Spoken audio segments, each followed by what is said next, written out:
Hello everyone, welcome back to my YouTube channel.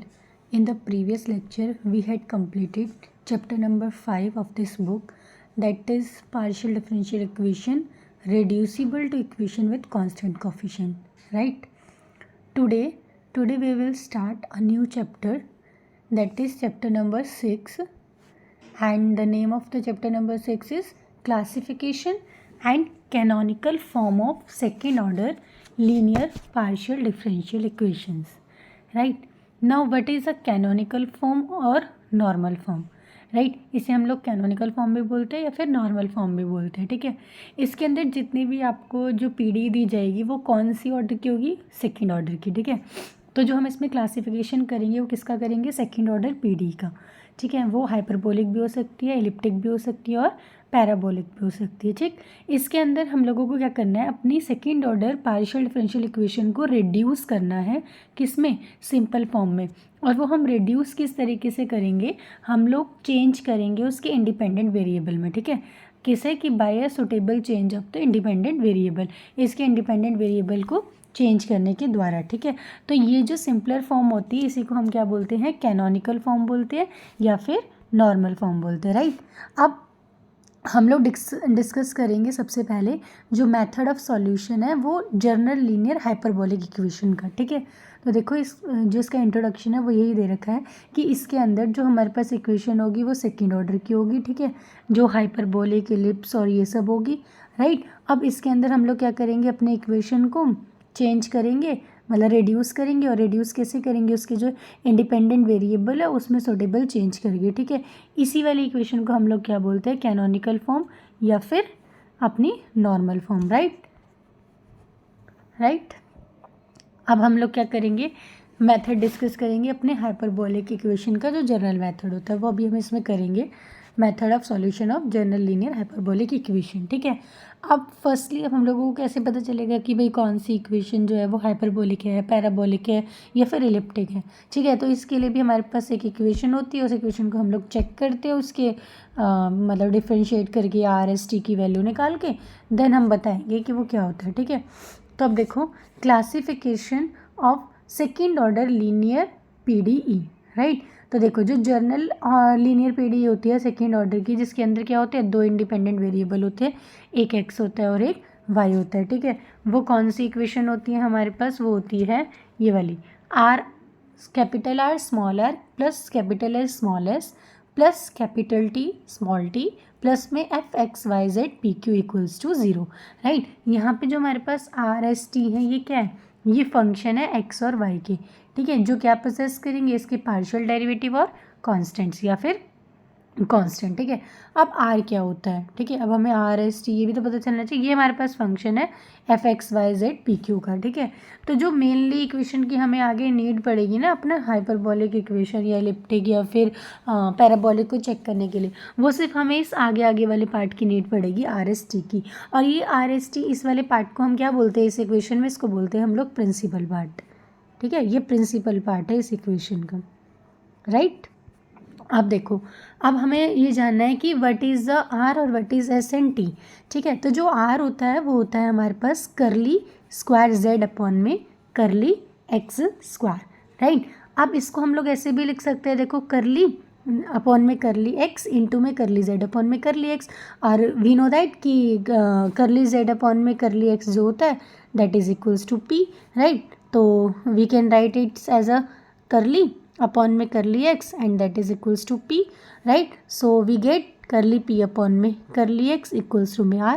Right, and हम लोग इसको ये भी बोल सकते हैं डायरेक्टली कि करली स्क्वायर z अपॉन में curly x square. Right, now what is s, है ना? अब देखो s क्या होता है? s हमारे पास होता है करली स्क्वायर z अपॉन में करली एक्स और करली वाई दोनों. ठीक है, हमने क्या किया? करली अपॉन में करली एक्स को बाहर रखा, करली जेड अपॉन में करली वाई अंदर रख दिया. एंड वी नो दैट कि दिस इज इक्वल्स टू में q. Right, so it's totally equals to curly q upon में curly x. Right, so we get the value of s is curly square z upon में curly x curly y that is equals to curly q upon में curly x. Right, now what is s? वो sorry s तो हो गया ना हमारे पास. या right हो गया। नाउ हम इसको इस तरीके से भी लिख सकते हैं, देखो हमारे पास तो दोनों के उसमें है ना डेरिवेटिव में, करली एक्स और करली वाई। अभी मैंने करली वाई को अंदर लिया था, अब हम क्या कर सकते हैं, करली अपॉन में करली वाई को इधर लिख सकते हैं, करली जेड अपॉन में करली एक्स अंदर ले सकते हैं। अब करली जेड अपॉन में curly x, we know that this is equals to p, right. So we get curly p upon में curly y, right. So we can do it's by both type, right. Now what is t? t is equals to curly square z upon में curly y square, right, and we can write it as curly upon में curly y into में curly z upon में curly y, right, and it's equals to q, right. So we get curly q upon में curly y, curly q upon में curly y, right. It is equals to t, or we can write it as a curly square z upon में curly y square, right.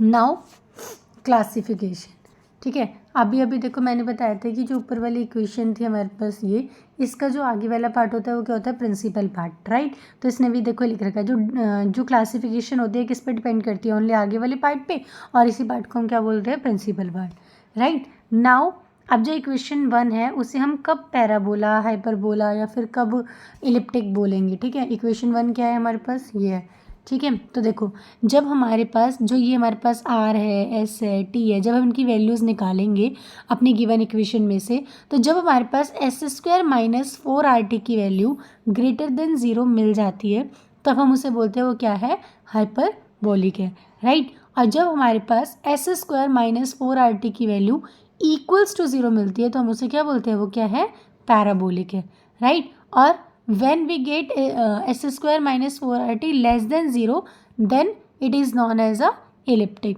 right। तो अब हम लोगों ने तीनों जान लिए, हमें पता चल गया कि जब s square minus 4RT greater than 0 value देगा that is called hyperbolic, and s square minus 4RT equals to 0 then that is called parabolic, and when s square minus 4RT less than 0 then it is called as a elliptic, right। now कैसे find करेंगे हम लोग, ठीक है। अब हम देखते हैं बाय एग्जांपल हमें कैसे पता चलेगा कि कौन हाइपरबोलिक है, कौन एलिप्टिक है और कौन पैराबोलिक है, right. So see example number 1, classify the following differential equation, right. अब ये फर्स्ट इक्वेशन देखो, ठीक है। अभी हमने पढ़ा था, क्या पढ़ा कि जो आर होता है वो किसके इक्वल होता है, करली स्क्वायर जेड अपॉन में करली एक्स स्क्वायर का कॉन्स्टेंट, राइट। इसकी जो कांस्टेंट वैल्यू होगी ना वो होगी हमारे पास आर। अब जो हमारे पास एस होता है वो क्या होता है, करली स्क्वायर जेड अपॉन में curly x curly y, right. जो हमारे पास टी होता है वो क्या होता है, करली स्क्वायर जेड अपॉन में करली वाई स्क्वायर, राइट। अब देखो इधर इस वाली इक्वेशन के अंदर जो हमारे पास आर की वैल्यू है वो कितनी है हमारे पास, 1, राइट। जो हमारे पास एस की वैल्यू है वो कितनी है हमारे पास, 0। जो हमारे पास टी की वैल्यू वो कितनी है हमारे पास, -1, राइट। क्योंकि जो हमारी इक्वेशन होती है वो यही तो होती है, r r s s t t, यही होती है ना, देखो यही पढ़ी है ना हमने, आर आर प्लस में एस एस प्लस में टी टी प्लस में some function of X Y Z P और क्यू, है ना। तो आर आर मतलब ये जो है ये आर, ये कांस्टेंट वैल्यू है किसकी, कैपिटल आर की, वो स्मॉल आर की। Similarly capital S constant value है किसकी, स्मॉल एस की। Similarly capital T constant value किसकी, स्मॉल टी की, राइट। अब now find the value of r r and small s and sorry capital S capital R capital T, है ना, from equation 1। Equation क्या थी, करली square z upon में curly X square minus curly square z upon में curly Y square, ठीक है। तो देखो यहाँ से हमें पता चल रहा है, अगर हम इसको कंपेयर करें विद इक्वेशन दिस, देखो इस वाली इक्वेशन से कंपेयर करेंगे तो इस वाली इक्वेशन को, तो हमें पता चल रहा है कि हमारे पास कैपिटल आर की वैल्यू कितनी है 1 और एस की वैल्यू कितनी है 0 और कैपिटल टी की वैल्यू कितनी है -1, राइट। अब हमें क्या निकालना है, एस स्क्वायर माइनस 4RT, यही निकालना है ना। तो देखो हमें पता है एस स्क्वायर मतलब 0 का स्क्वायर माइनस में 4, आर कितना है 1, टी कितना है -1, माइनस से माइनस कैंसिल, कितना मिला 4, 4 क्या होता है ग्रेटर देन 0, दैट मीन्स क्या आ गया मेरे पास, इलिप्टिक आ गया, वो सॉरी हाइपरबोलिक आ गया क्योंकि एस स्क्वायर माइनस 4RT तो ग्रेटर देन 0 होता है तो हमें हाइपरबोलिक देता है, इक्वल्स टू 0 पे पैराबोलिक देता है एंड लेस देन पे इलिप्टिक देता है, राइट। तो हमें क्या मिली हमारी इक्वेशन, ये जो दे रहा है क्या दे रहा है, देखो यहाँ से भी यही आ रहा है -4 ग्रेटर देन 0, दैट मीन्स ये आपके पास क्या हो गया, हाइपरबोलिक PDE हो गई, ठीक है। अब देखो ये जो इक्वेशन 1 है ना, ये नॉर्मल भी होती है, किस फॉर्म में होती है, इसको कौन सी इक्वेशन बोलते हैं, ये मतलब एक नेम इक्वेशन भी है, तो क्या नेम होता है इसका, ये होती है हमारे पास 1 डायमेंशनल वेव इक्वेशन। कौन सी होती है, 1 डायमेंशनल वेव इक्वेशन। इस वाली इक्वेशन को हम लोग क्या बोलते हैं, 1 डायमेंशनल वेव इक्वेशन। देखो नीचे लिख भी रखा है, ठीक है, राइट। अब नेक्स्ट वाला देखो, नेक्स्ट वाले में उसने क्या बोला है, यहाँ से हम लोग पहले इस वाली इक्वेशन से, देखो ये हमें दे रखा है गिवन, इस गिवन इक्वेशन से सबसे पहले हम लोग R की वैल्यू लेते हैं। कैपिटल R की वैल्यू मुझे मिल रही है 1, राइट। और क्या दे रखा है हमें, S भी 0 दे रखा है और T भी 0 दे रखा है। साथ में क्या होता था, हमारी जो इक्वेशन होती थी गिवन, वो क्या होती थी, यही होती थी ना, R S S capital T plus में X Y Z P और Q, इसका कोई फंक्शन। तो देखो जो इसके साथ दे रखा है वो दे रखा करली Z अपॉन में करली Y, ये किसके इक्वल होता है, Q के। तो दैट मीन्स यहाँ पे जो हमें साथ में फंक्शन दे रखा है ना इसमें, तो इसमें वो हमें कौन सा फंक्शन दे रखा है, Q वाली वैल्यू दे रखी है, राइट। तो इसका तो हमें कोई काम ही नहीं है, हमें तो अपनी इक्वेशन में खाली S square minus 4RT find करना है कि भाई ये क्या आएगा क्या नहीं आएगा, राइट। तो देखो अगर मैं S स्क्वायर माइनस 4RT निकालती हूँ तो मेरे पास इक्वेशंस की सारी वैल्यूज़ हैं। तो T 0 तो S स्क्वायर 0, मतलब S 0 तो S स्क्वायर 0, माइनस में 4RT, 4R1 पर T भी तो 0 ही है, तो 0 माइनस 0 दैट इज 0, तो ये क्या होगी, पैराबोलिक हो गई, राइट। नाउ अब ये जो तुम्हें इक्वेशन दे रखी थी ना, ये भी नेम इक्वेशन है, तो कौन सी इक्वेशन इसे हम बोलते हैं, ठीक है, ये भी एक स्पेशल केस है। तो देखो क्या है हमारे पास, करली स्क्वायर Z अपॉन में curly X square equals to करली Z अपॉन करली Y भी हम इसे लिख सकते हैं, ठीक है। इस वाली इक्वेशन को हम क्या बोलते हैं, 1 डायमेंशनल हीट इक्वेशन। क्या बोलते हैं, 1 डायमेंशनल हीट इक्वेशन, या फिर हम इसे क्या बोल सकते हैं, डिफ्यूजन इक्वेशन, या तो हीट इक्वेशन बोलो या फिर डिफ्यूजन इक्वेशन बोलो, राइट। नेक्स्ट देखिए क्या निकालना है हमें, थर्ड वाला जो क्वेश्चन हमें दे रखा है, क्या दे रखा है हमें, करली स्क्वायर Z अपॉन में करली एक्स स्क्वायर, राइट, अब प्लस में करली स्क्वायर Z अपॉन में करली Y स्क्वायर इक्वल्स टू 0, ठीक है। तो अब हमें पता चल गया कि कैपिटल R की वैल्यू भी 1 है और कैपिटल T की वैल्यू भी 1 है, राइट। और बस और कुछ देख नहीं रखा, तो S स्क्वायर माइनस 4RT हमें निकालना है। S स्क्वायर तो 0 है, ऐसा 0 है तो S स्क्वायर 0 हो गया, माइनस में 4R की वैल्यू 1, T की वैल्यू 1, तो क्या मिला, -4 तो लेस देन 0 होता है, less than 0 that is elliptic, right, correct, got it. Now S square minus 4RT -4 हो गया, तो ये लेस देन 0 हो गया यहाँ से, ठीक है। अब ये जो इक्वेशन है गिवन इक्वेशन, ये भी एक स्पेशल केस है। इस स्पेशल केस को क्या बोलते हैं, इसको हम बोलते हैं 2 डायमेंशनल लैप्लास इक्वेशन। देखो जो फर्स्ट वाली इक्वेशन थी ना, इसमें और इसमें क्या फ़र्क है, ये वाली फर्स्ट में और ये वाली थर्ड में फ़र्क ये है, इसके बीच में माइनस का साइन है, इसके बीच में प्लस का साइन है। जब प्लस का साइन आता है तो हम बोलते हैं ये लैप्लास इक्वेशन है, राइट। और जब माइनस का साइन आता है तो हम इसे बोलते हैं ये वेव इक्वेशन है, करेक्ट, रिमेंबर। सी इसको हम क्या बोलते हैं, 2 डायमेंशनल लैप्लास इक्वेशन। और जो ऊपर वाली में था उसमें जो फर्स्ट क्वेश्चन था उसमें माइनस था, इसलिए हम उसको क्या बोल रहे थे, वेव इक्वेशन, राइट। नेक्स्ट देखिए फोर्थ क्वेश्चन क्या है, वो फोर्थ क्या है हमारे पास, देखो क्या दे रखा है हमें, फोर्थ करली स्क्वायर Z अपॉन में करली एक्स स्क्वायर माइनस में प्लस में 6 करली स्क्वायर Z अपॉन में curly X square x y, है ना, प्लस में 9 करली स्क्वायर Z अपॉन में करली Y स्क्वायर, राइट। तो यहाँ पे देखो यहाँ हमें सारी वैल्यूज़ गिवन है। अब हम देख सकते हैं इस वाले इक्वेशन में, देखो हमें कैपिटल R की वैल्यू 1 गिवन है, कैपिटल S की वैल्यू 6 गिवन है और कैपिटल T की वैल्यू 9 गिवन है। तो देखो जो अभी हमने क्वेश्चन ये देखा यही वाला क्वेश्चन है, ठीक है। तो इसके अंदर कैपिटल R की वैल्यू 1 है, कैपिटल S की वैल्यू 6 है एंड कैपिटल T की वैल्यू 9 है। तो हमें क्या निकालना पड़ता है, S स्क्वायर माइनस में 4RT, तो S स्क्वायर मतलब 6 का स्क्वायर 36, माइनस में 4, r मतलब 1 और t मतलब ये 9 4 ज़ा 36, 36 माइनस 36 0, राइट। तो क्या हो गया, ये पैराबोलिक हो गया। ये किसी भी टाइप का स्पेशल मतलब कोई भी स्पेशल केस नहीं है किसी भी इक्वेशन नेम इक्वेशन का, राइट। अब देखो जो नेक्स्ट वाला है क्या है हमारे पास, नेक्स्ट दे रखा है कि 2 करली स्क्वायर जेड अपॉन में करली वाई स्क्वायर माइनस में 2 करली स्क्वायर जेड अपॉन में curly x curly Y plus में 5 करली स्क्वायर जेड अपॉन में curly Y square equals to 0, right. Now यहाँ से हमें क्या पता चल रहा है, देखो ये इक्वेशन हम लोगों को गिवन है। यहाँ से हमें r की वैल्यू 1 पता चल रही है, s की वैल्यू 6, t की वैल्यू 9। क्या होता है S square minus 4r t, 36 minus 4r t, 9 ये क्या हो जाएगा हमारे पास, सॉरी ये वाली नहीं थी, हम लोग ने पहली वाली से उठा ली, इससे नेक्स्ट था ना, ये तो हम लोग कर चुके हैं, राइट। ये हम लोगों ने डन है, हमारा हो गया। नेक्स्ट वाला है जो है वो ये वाली इक्वेशन है, देखो ये, ठीक है। इसमें जो हमारे पास r है 2 है, s जो है -2 है, t जो है 5 है। क्या होता है एस स्क्वायर माइनस 2 का स्क्वायर मतलब 4, माइनस में 4, r मतलब -2 वो +2 और t मतलब 5।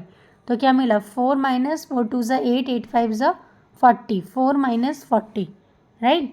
ये मिलेगा ना यहाँ से 4 माइनस में 40 और ये क्या होता है माइनस में 36, 36 क्या होता है लेस देन 0, दैट इज पैराबोल वो इलिप्टिक इक्वेशन, राइट।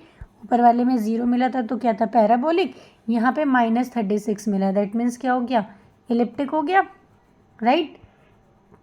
तो यहाँ से हम लोगों को क्या पता चला, अगर हमें सॉल्व करने तो क्या निकालना है square minus 4r t, right. अब नेक्स्ट देखो, नेक्स्ट जो एग्जाम्पल है उसमें क्या पूछा है, find whether the partial differential are hyperbolic elliptic in nature and parabolic in nature, right.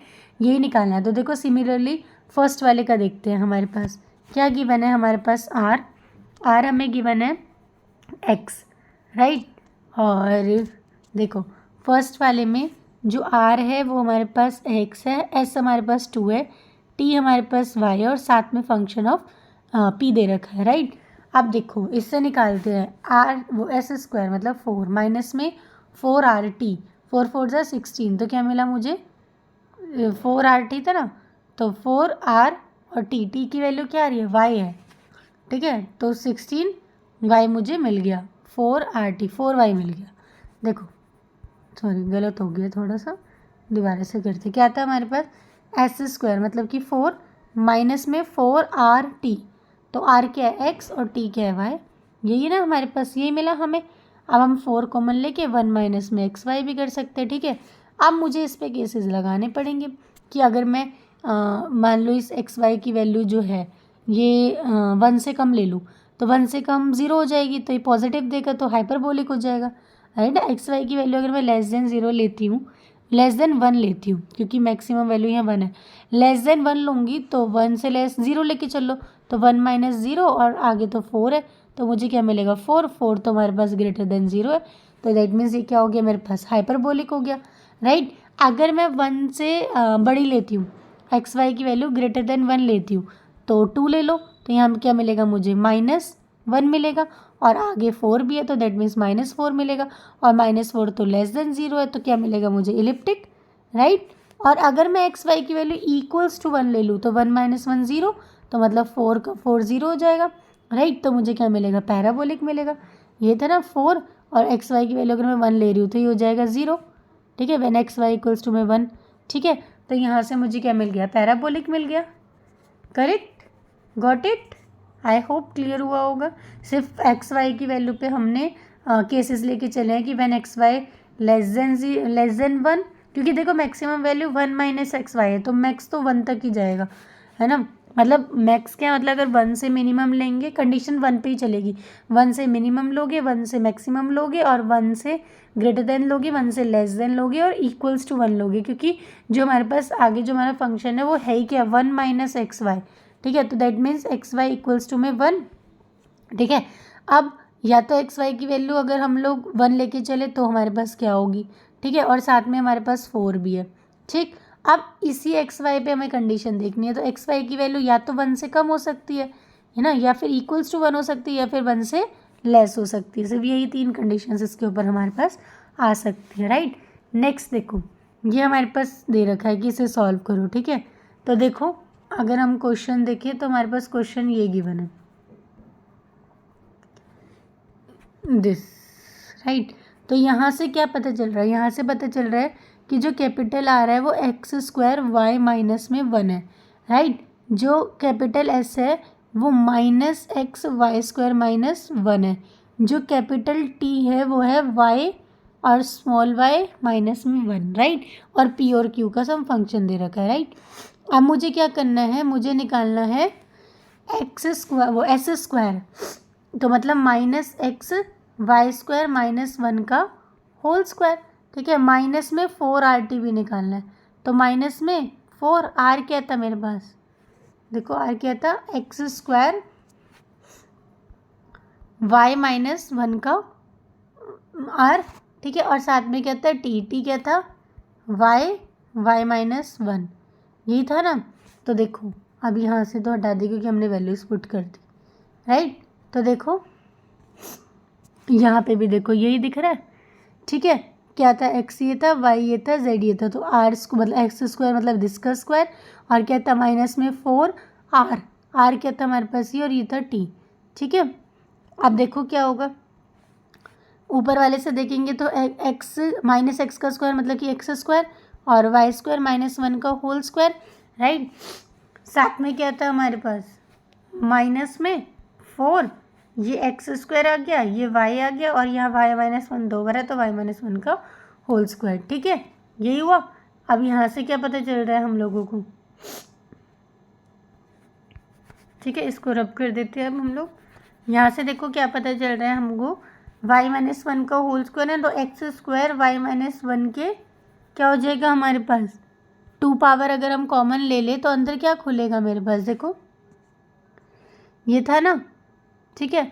इसको मैंने क्या कर दिया, इस तरीके से ओपन किया, देखो क्या है मेरे पास, एक्स स्क्वायर मैंने यहाँ से ले लिया, ठीक है, और वाई माइनस 1 का होल स्क्वायर बाहर कॉमन ले लिया, तो अंदर क्या बचेगा, यहाँ पे वाई स्क्वायर माइनस 1 का होल स्क्वायर था ना, तो अंदर क्या बचेगा, 1 + 1 वाला बच जाएगा, माइनस में क्या बचा 4y बचा, राइट।